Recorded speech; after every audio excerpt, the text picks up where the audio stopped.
Just before this episode, here's how you can get more from Never a Truer Word. If you're listening to this podcast on Spotify, you can subscribe to this channel to get early access to the weekly analysis episodes, video episodes so you can see the statements as I analyse them, and exclusive content too. And if you're here on YouTube, then become a member of the channel to get early access to everything and exclusive content not available anywhere else.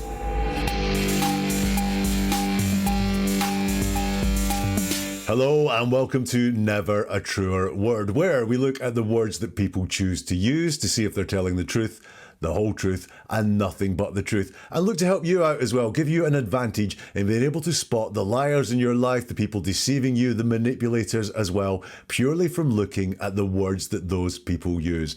We're going to look at Donna Adelson. We're going to investigate her. It's been a very popular request. Lots of people want to look at Donna Adelson. This is Mrs. Adelson. Is this Sammy? Okay, my grandchildren had my phone before, so... Right, who's Donna Adelson? That is complex. Donna Adelson is the mum of Wendy Adelson. Wendy's ex-husband Dan Markel was gunned down, killed in his driveway shortly after he divorced Wendy. Donna's also the mum of Charlie. That makes Charlie Wendy's brother. And Charlie is in jail, convicted of leading the plot to have Dan Markel assassinated. It appears the Adelsons did not like Dan Markel, and one of the way of getting him out of the way was to kill him. But was Donna involved in the plot? Well, the cops thought so. They thought so much that they put in an undercover operation to try and shake her down, to try and get money out of her, to see if she was involved in this plot. And we have a phone call that Donna made to the undercover cop. It's entirely dramatic. It was played in the trial of Charlie Adelson. I don't know who Sacco is. You don't understand. We know you don't know who Sacco is, but you know who Katie is. And you know the contacts Katie has. And she has, listen to me, let's stop fucking around. Wow. So we are going to look at the words Donna uses to try and understand what is going on. For example, when she says this... I'm asking you nicely. I don't know who he is. I am out of the loop. It is not me. Can we tell whether she was in on the plot or was she completely unaware of the plot? That is all to come. And words matter. That's what we do in this channel. We look at the words that people choose to use. Lying is hard. Lying is stressful. Lying is complex, especially in a high-case situation like Donna could be involved in here. So we expect to see the truth leak out. We can't help it from coming out because the truth is the truth. Lies, hard, complex, made up, hard to keep track of. The other thing we can see when we're analysing someone's words is we can see what their personality or character is like. And I think we're going to do a lot of that when we break down the words that Donna uses in this call. Also, we'll look at what's missing. What would we expect to hear from someone, from an innocent person in this situation? We'll have a look at that as well. So are you ready? Buckle in, because there is a lot to this call. Donna Adelson calling an undercover cop she believes is a guy after her for money for her involvement in the murder of Dan Markel. This is Mrs. Adelson. Is this Sammy? Okay, my grandchildren had my phone before, so Senora Adelson? I'm Mrs. Adelson. Yes. My grandchildren had my phone before, so that's, and I just saw that you called. Oh, okay. You left a message on my voicemail. Right, I did. So this is all from the trial of Charlie Adelson. This call was played out there, and this is the call. And it starts with her saying, this is Mrs. Adelson. In fact, she calls herself Mrs. Adelson twice. She doesn't call herself Donna or Donna Adelson. It's the quite formal, this is Mrs. Adelson. And I want you to keep an eye on that because she uses formal language quite a way through the call. Now, is that her natural way of talking? I don't know. I haven't heard lots of her talk. Or is she putting it on to appear a little bit scary? Maybe when you're dealing with someone that you think is a criminal, then maybe by talking formally, the theory might be that we sound more credible and maybe even we sound more intimidating when we use formal language like calling ourselves Mrs. Adelson. The other thing in that introduction there is the mention of her grandchildren having the phone twice. Now, when we repeat something, it's quite important to us. Quite often when we repeat something, we repeat things times just to make sure the person listening has really heard it. We say it twice so that we make sure they've really heard it. And twice here she says, my grandchildren had my phone. And I've got two things that could be going on here with my grandchildren had my phone. This could be an attempt by her to make her sound more human, to humanize her. I'm not just a horrible person that you think has organized the murder, but I am I'm an old person. I've got grandchildren too. This is an attempt to maybe humanize her, to maybe make this person on the call that she believes is a criminal look more favorably on her. The other thing could be, she does say in the second time, my grandchildren had my phone before, so I just saw that you called. And this could be just her getting a lie excuse out there. We repeat lies a lot when we tell them to make sure that people really get them, to make sure that they're really out there. And what it could be is she's seen that the call has come in and she's panicked and she hasn't answered the call. Maybe she's had some advice on what to say when she calls this person back or something like that. So that's another reason why she could be saying, my grandchildren had my phone. But the call is only just beginning. Let's listen to part two. This is my problem. You approached me on Alton Road. You handed me an article from the newspaper about my ex-son-in-law. You told me I need to call you and help your friend who was in prison. Now, at the time you did that, I didn't understand what you were talking about. I didn't call you back. Then you mail me a threatening letter. Then you send me a text message to my phone that says I'm not taking you seriously. So I am taking you seriously, and I really want you to listen to me. Okay, so she starts off by, it's almost like recapping all their previous relationship there, isn't it? You approached me in Alton Road, you handed me an article from a newspaper, you told me I need to call you to help your friend who's in prison. Then I didn't call you back. Then you mail me a threatening letter, and then you send me a text message to my phone that says I'm not taking you seriously. So is she suspicious at this point that it could be a police trap, and therefore she's wanting to just set out the story just in case someone pulls a fast one and says these things didn't happen? I don't know. But that's very possible to me because it's a very strange way, again, a formal way to start a call. It's almost like we would do in a work meeting situation. So the story so far is we have decided that we need to do this, this, this. This person has said that they can't do that. This person has said that they can. We need to decide which person to pick. So let's go for it. That's almost what that feels like. Now, when we go into the words, what do we see? She refers to Dan Markel as my ex-son-in-law, and she refers to him twice only in this call, and she refers to him both times as my ex-son-in-law. Interesting. She could have referred to this guy as my daughter's ex-husband, but no, she's taken the ownership there and she's cut her daughter, Wendy, out of that entirely. She's just calling him my ex-son-in-law. Is that a bit of arrogance? That he's my ex-son-in-law, not Wendy's ex-husband. I owned him.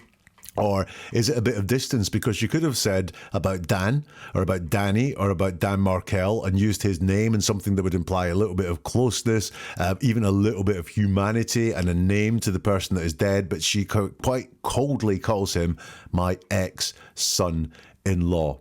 Look, she mentions here, now, at the time you did that, I didn't understand what you were talking about. What she says is, at the time you did that, I didn't understand what you were talking about. At the time you did that is what she says. That implies that she now does understand what he was talking about. She could have said, I don't understand what you're talking about. I didn't understand what you're talking about. Well, that would still be past tense. But what she is saying is now I understand what you're talking about. Quite interestingly. She says, so I am taking you seriously and I really want you to listen to me. So I am taking you seriously, and this is how you can tell she's deceiving here. And then she says, I really want you to listen to me. So she's what? She's taking you seriously. So listen, talk to me. If you're taking someone seriously, you want to hear from them. You want to hear their side of the story. You want to hear what it is they want or anything like that. But no, this is what I say when the words that we use reveal someone's personality. This is a controlling person.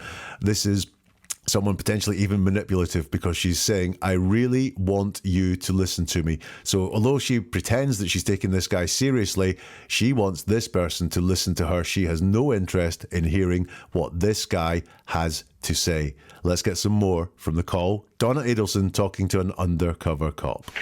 I have to tell you, I mean, this is important. I have been so stressed out. I have spoken to 10 or 12 people who are close friends of mine, telling them about this and basically picking their brains and asking them what I should do, because I don't know your friend who is in jail. You mentioned a name. I don't even know his name. I never spoke to him. I don't know what he looks like. I've never met him. I'm sorry your friend's in jail, but I don't know what that has to do with me. Let's go through that if it wasn't very clear. She says, I have to tell you, I mean, this is important. And again, this is that controlling thing coming there. I have to tell you, this is important, that this is my way or the highway really is what's coming out here. So very quickly into this call, Donna Adelson is a controlling person just based on her language. I have to tell you, I mean, this is important. I've been so stressed out. I've spoken to 10 or 12 people who are close friends of mine, telling them about this and basically picking their brains and asking them what I should do, because I don't know your friend who is in jail. You mentioned a name. I don't even know his name. I never spoke to him. I don't know what he looks like. I've never met him. I'm sorry your friend's in jail, but I don't know what this has to do with me. So, what's the first thing that she has to say? What's the most important thing she has to say? I have been so stressed out. What? Someone is coming to you for £5,000, trying to shake you down and trying to say that you are involved in the conspiracy. And the most important thing she has to say is not, I'm not involved in this conspiracy. I have no clue what happened to Dan. I'm not being involved in the commission of his killing or anything like that. No, the most important thing she has to say, because it's the first thing she has to mention right after saying something is important, is I have been so stressed out. Notice, by the way, I have been so stressed out, not she is. So at the time of that phone call, currently she wasn't claiming to be stressed out, just she has been stressed out. She then goes on to say, I have spoken to 10 or 12 people who are close friends of mine, telling them about this. So in order of importance, she's telling this guy that she's stressed out. And then the next most important thing is that she has spoken to other people about this. I think this is her saying, I got witnesses here. If anything happens to me, I've got witnesses, because I've spoken to 10 or 12 people. Now, this is made up, right? How does she know it's not 11? Yeah, I've spoken to around 10 people, or I've spoken to lots of friends, would be more authentic, honest language. I've spoken to 10 or 12 people who are close friends of mine. Yeah, close friends, telling them about this and telling them about this. So she really wants to get a message across to this guy that I've spoken to other people about this. Other people know about this, so don't think you're doing this and no one knows. Don't think this is a secret. She says, I'm telling them about this. And then she says, and basically picking their brains and asking what I should do. And that word basically jumps out at me, because basically means that's some of what I did, but there was a lot more to it as well. So she has spoken to any friends, and I think potentially she's spoken to one person about this, which was Charlie. Then it wasn't just picking your brains and asking what I should do. There was much more to it there. Potentially they discussed the fear that they had that this was happening, or so on. But basically says, I'm not telling you everything. I'm not telling you everything here. She then says, I don't know your friend who is in jail. Now, I believe that. I do believe that. That's a very straightforward, believable sentence. In word terms, there's nothing extra there at all. She's identifying the person, your friend who is in jail. She's saying what she feels about it, which is, I don't know.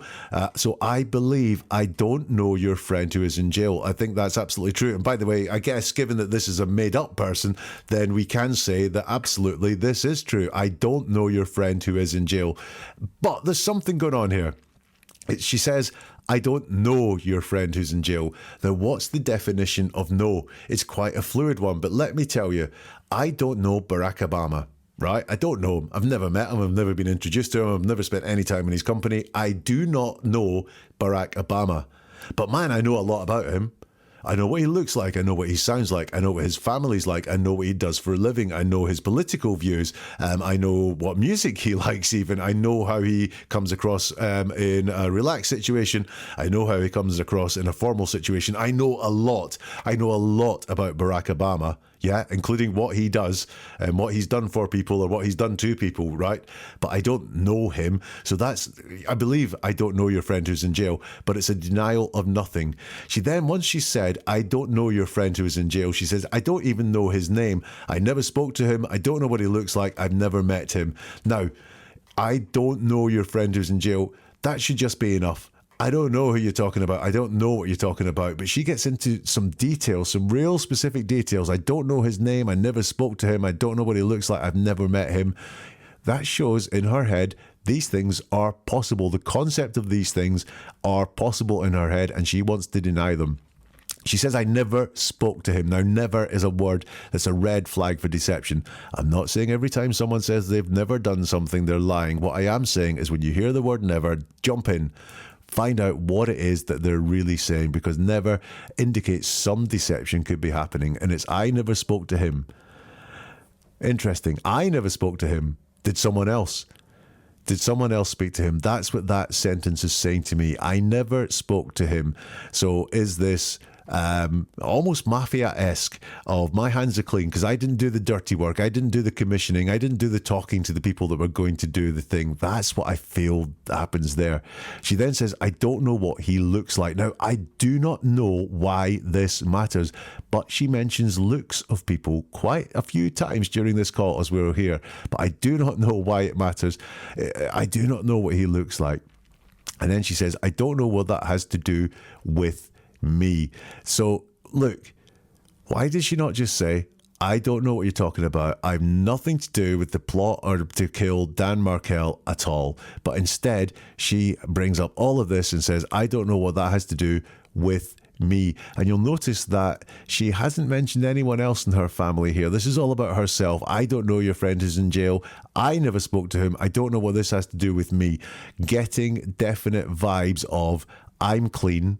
Maybe no one else around me is clean, or some other people around me aren't clean, but I'm wanting to get across that I'm clean. That's what I think is going on with Donna there. Let's listen to some more from the call. You know exactly what it has to do with. You know exactly what. Listen to me carefully. Listen to me. You just got to listen to me.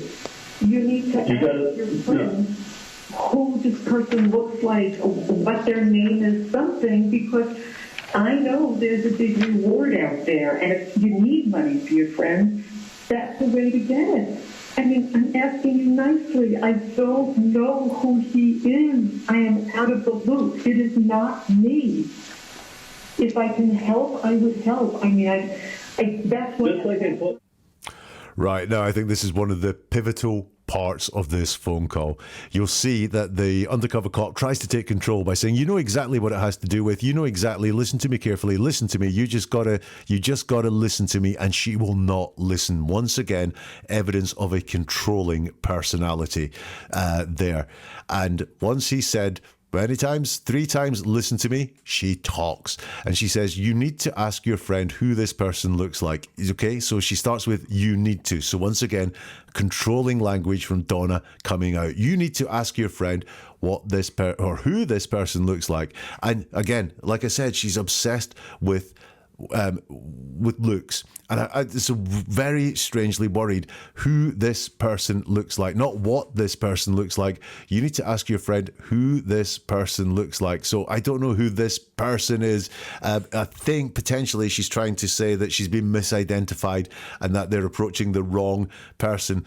So that's why she's going who this person looks like. But I think when things are false, then it's very hard to make up the authentic words or authentic sounding words, which is why I think this just rings very, very strange. You need to ask your friend who this person looks like. Now, here's the big one. She says, I'm asking you nicely. I don't know who he is. I am out of the loop. It's not me. Right. I am out of the loop.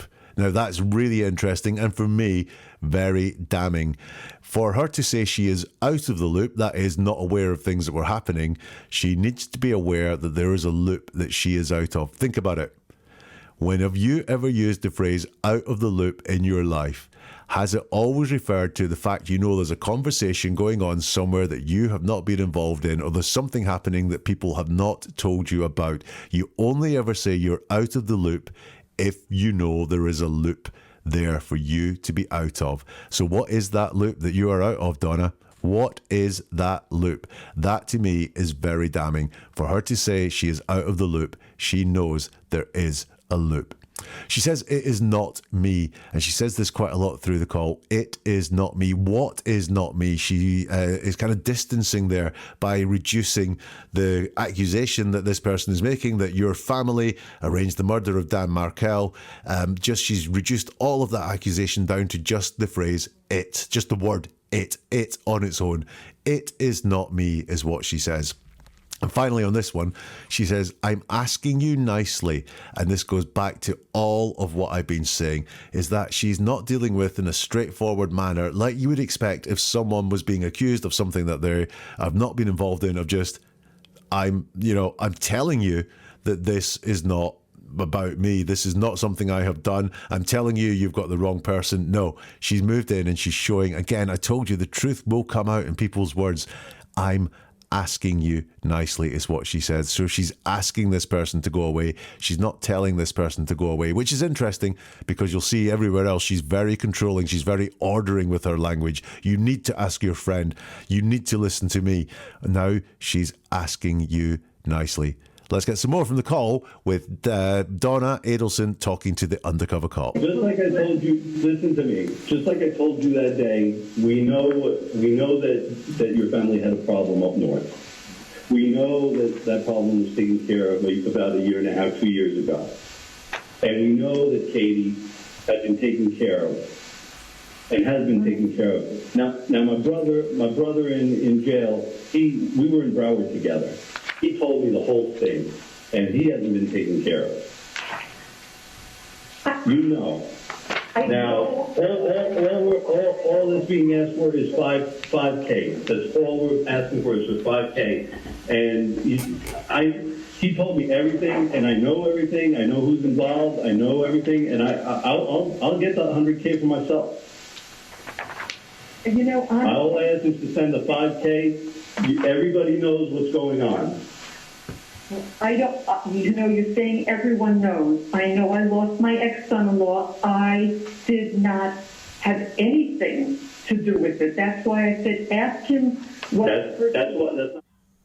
So there's lots put to her there by the undercover cops. So much put to her about people being taken care of and needing the money and so on. And once again, the denial from her is very personal. It's not about the entire family. It's only about Donna. She says, I know I lost my ex-son-in-law. I did not have anything to do with it. That's why I said, ask him. And she gets cut off. We've got the repetition. Once again, dehumanizing Dan Markel. I know I lost my ex-son-in-law, not my daughter's ex-husband, not Dan, not Danny, but my ex-son-in-law.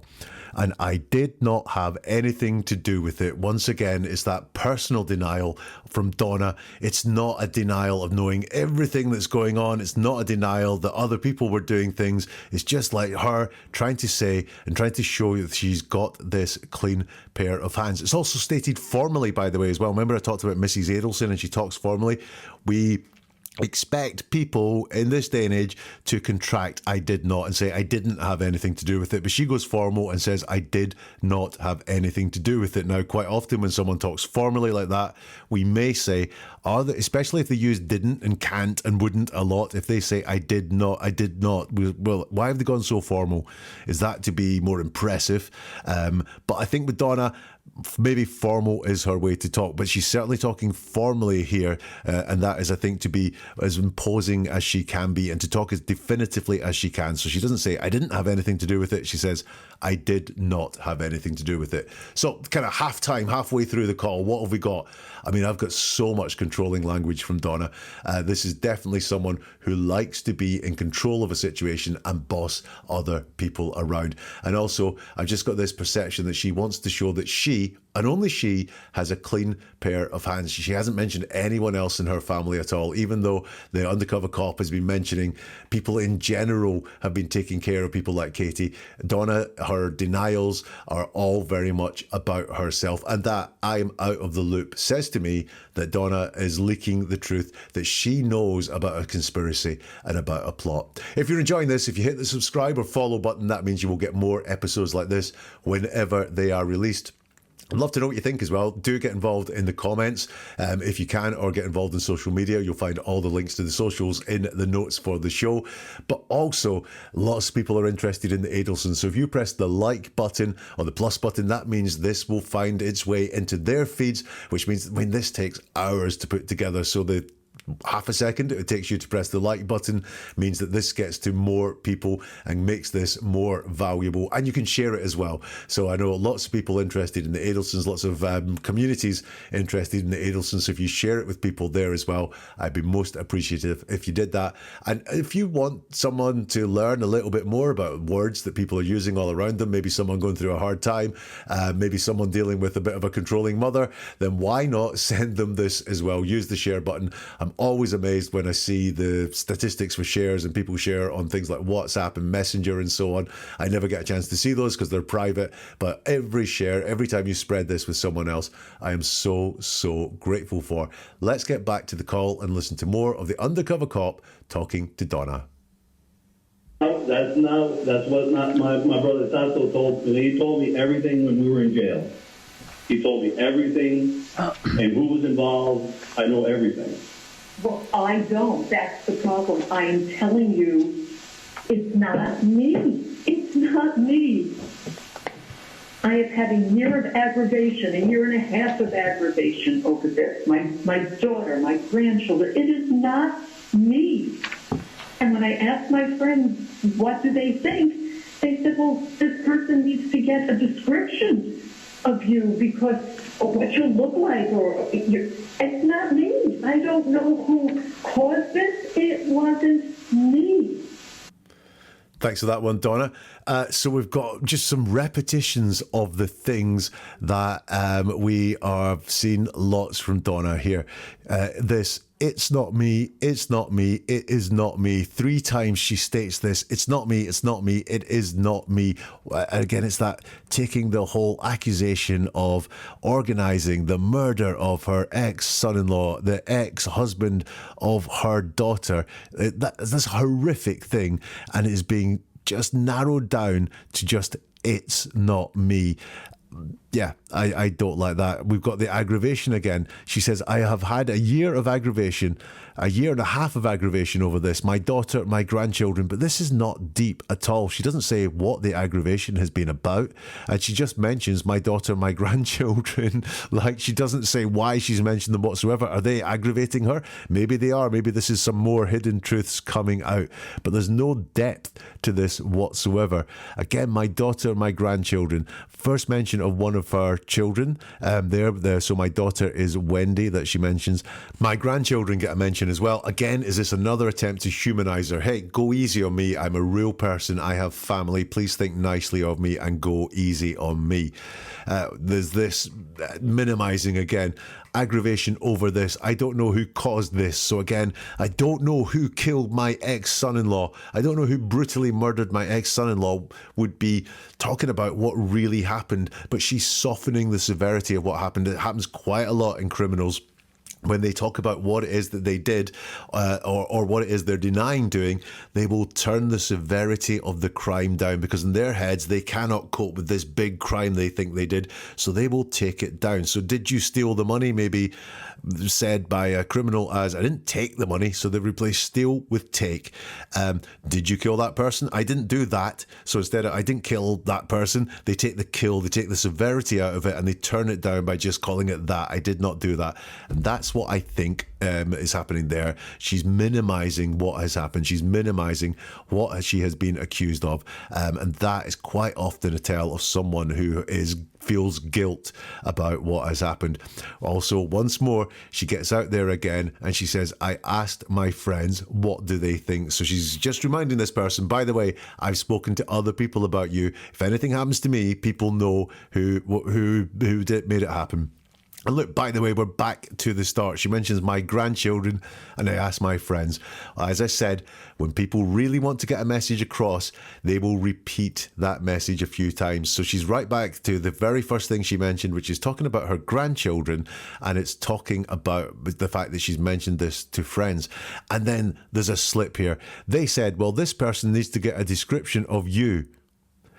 Yeah, no, they need to get a description of the person that is supposed to have commissioned this crime, or the person that has asked the Tato to kill Dan Markel or get involved in the killing of Dan Markel. No, they said this person needs to get a description of you, which when a friend is talking to Donna and says the word you means Donna. They said, well, this person needs to get a description of you, Donna, because of what you look like. It's not me. So I think there's another slip that has gone on there. I.e., I think what she's saying is, what she wants to happen here is it me or is it not? Because it could be me, because I am involved in it. Now, listen, Donna has talked a lot so far. She has phoned up the undercover cop. She's told him to listen. She's told him she's taken him seriously, but she's done a lot of talking so far. Now, in the next clip, the undercover cop obviously decides it's time to take control and to say quite a lot of things to Donna to try and rattle her cage. I want you to listen in this clip to how Donna reacts, because she cannot stand the undercover cop having control, and she really tries to get that control while the undercover cop is really going for it. I mean, I don't know. I'll tell you, just like that day when I talked to you, this is not going away. This is not going to go away, because Tato told me everything. He wasn't being taken care of. He needed the 5K, sent 5K, that's all we were asking for. Don't do that? I don't know who Tato is. You don't understand. We know you don't know who Tato is, but you know who Katie is. And you know the contacts Katie has. And she has, listen to me, let's stop fucking around. Let's stop fucking around. Okay? You know who Katie is. And you know that Katie has somebody that knows Tato. And they took care of a problem for you people. That's just the bottom line. The bottom line is you know who the fuck Katie is. Look, I no more than Mr. No, I'm not fucking around with it. You know who Katie is. You know that they took care of Katie and her people. Nobody's taking care of Tato. I know you don't know who Tato is. No, but we know who all of you are. And this ain't going away. You know what? So I can give you the, you want, then the 5K? Here's what you need to do. You need to go and... Don't tell me what to do. I know what to do, and I'm doing it. I'd love to be the undercover cop that told Donna Adelson to say, don't tell me what to do. A big X out there, mostly the undercover cop speaking, but did you notice how how Donna tried to get control of the situation there, saying, I don't know who Tato is, you don't understand. So she's telling that person, you don't understand. I'm in control here. I'm telling you what you understand and what you don't understand. And then later on she said, here's what you need to do. You need to go and that's when she gets the, don't tell me what I need to do, because telling someone what they need to do is very controlling language. You're looking for money. Get $100,000 or whatever whatever the reward is. It isn't me. You have got the wrong person. That's why I said, ask your friend. You're Donna Adelson. Yes, I am. Yes, I am. Well, I know. We know who's involved in all this.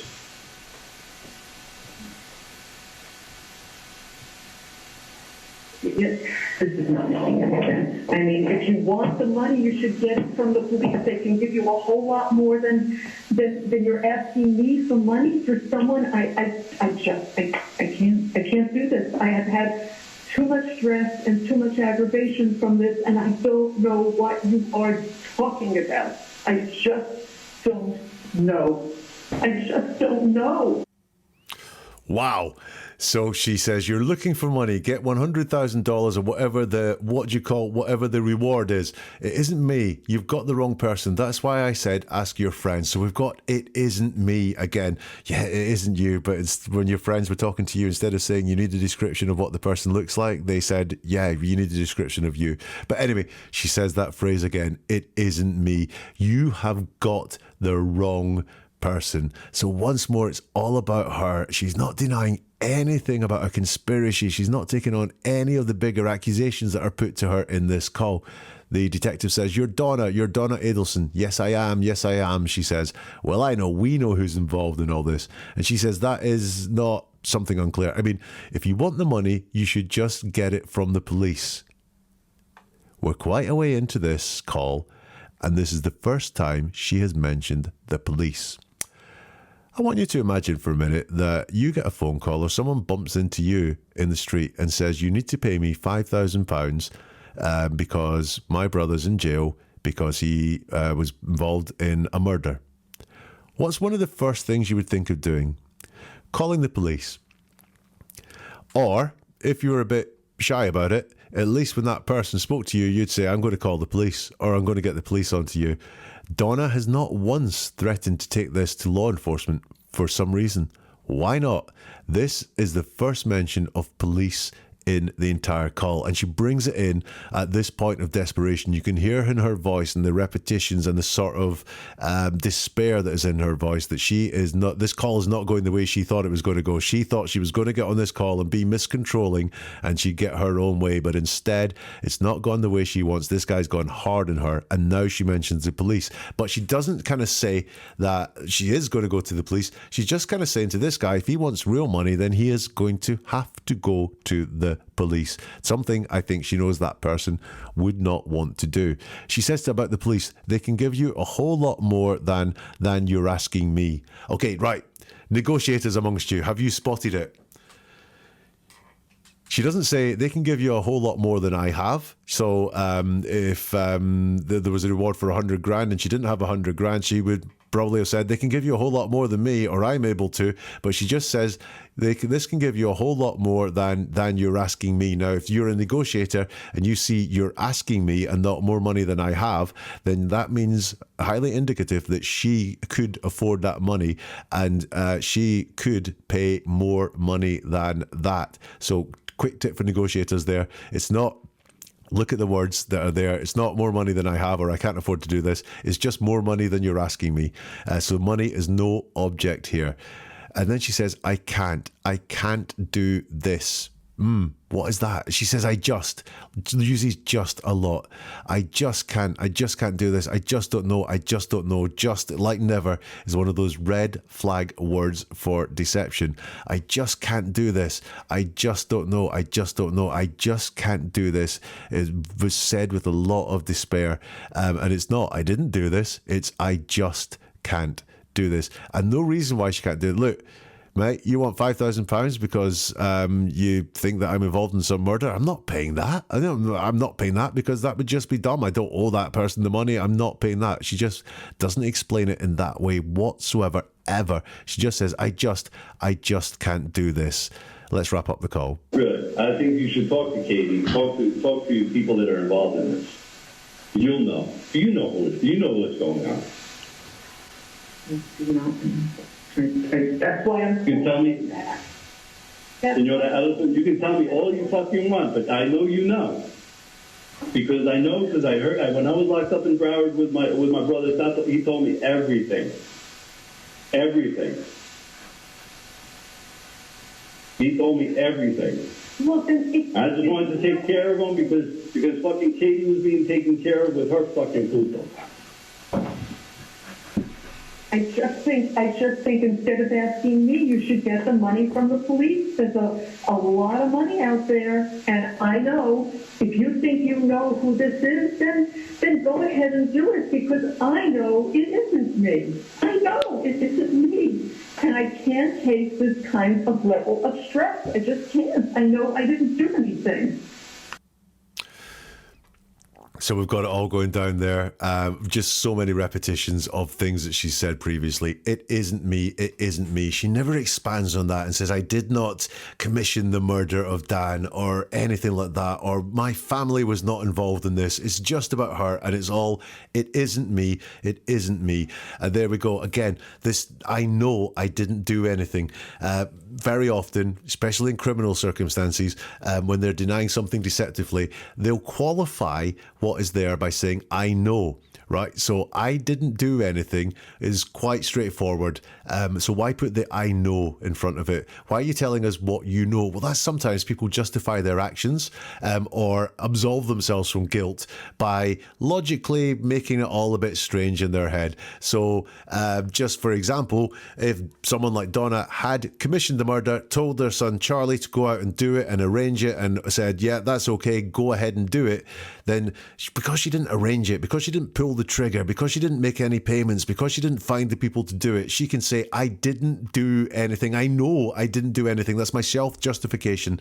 Yes, Dan got murdered, but I know I didn't do anything. I think that's what's going on there. And again, if you think you know who this is, again, it's pointing to herself. It's not pointing to anyone else. It's not if you think you know who did it, or if you know who murdered Dan, then go to the police. It's if you know who this is. So that's talking about herself. And the call comes to a very fast conclusion after that.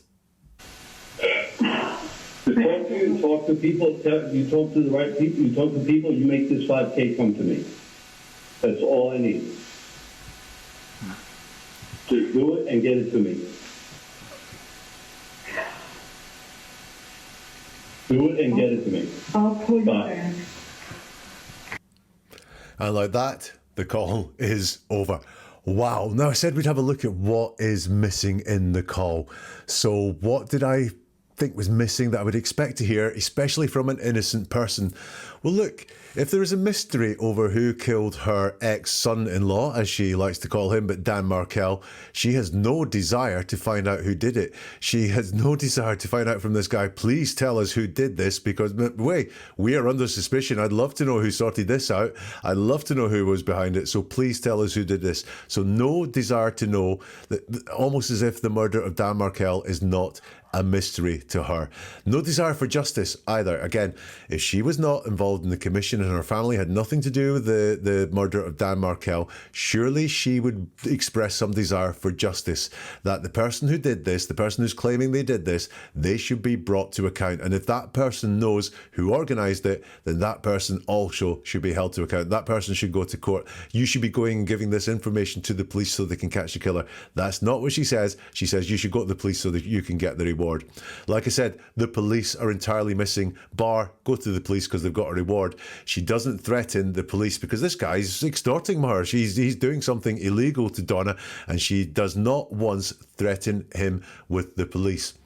There's no real wide denial either. There's no denial of I did not get involved in the murder of Dan Markel. I am not involved in the murder of Dan Markel. There's none of that from Donna at all. It's just that vague. It isn't me. I did not do this. I know I'm not involved is the sort of thing that she's giving off. She's never really deep and detailed with her denial whatsoever.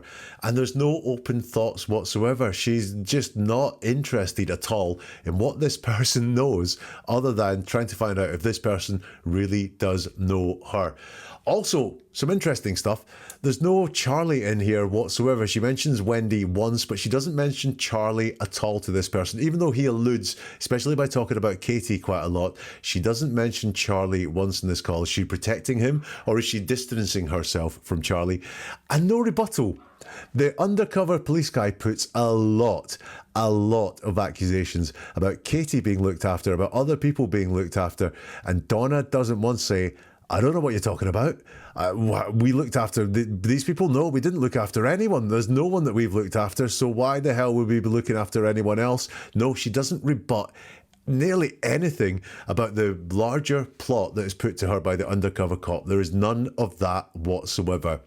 So the words we use can reveal our character. So what do I think about Donna's character? I think it's fairly self-explanatory. She is very controlling. You need to remember, you don't understand. She's a very controlling person just looking at her words, and she's manipulative as well. The mention of the grandchildren, my daughter, I'm so stressed. I think she is a very controlling and manipulative person from analysing her words.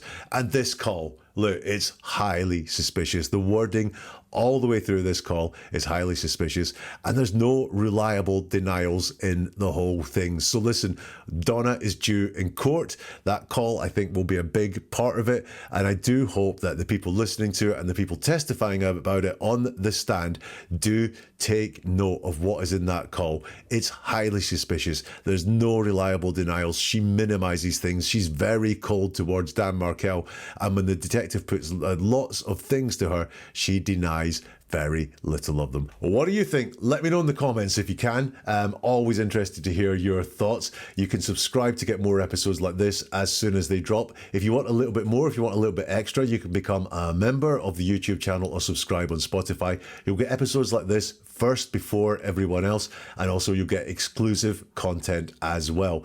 Press the like button if you haven't pressed it yet, because that will help this get out to more people, or share with people who are interested in the case of the Adelsons, especially with Donna's trial kind of approaching. There are thousands of people who are interested in this, so I'm sure they'll be interested in this unique take on Donna talking to the undercover cop. Neveratruerword.com is the website. If you go there, you can get more podcasts, you can get more videos. There's a couple of books if you want to take a deeper dive into the world of words as well, and understand more about the deception that is around us. And as well, you can sign up for the monthly newsletter too. Neveratruerword.com, and we'll see you soon for something new from Never a Truer Word.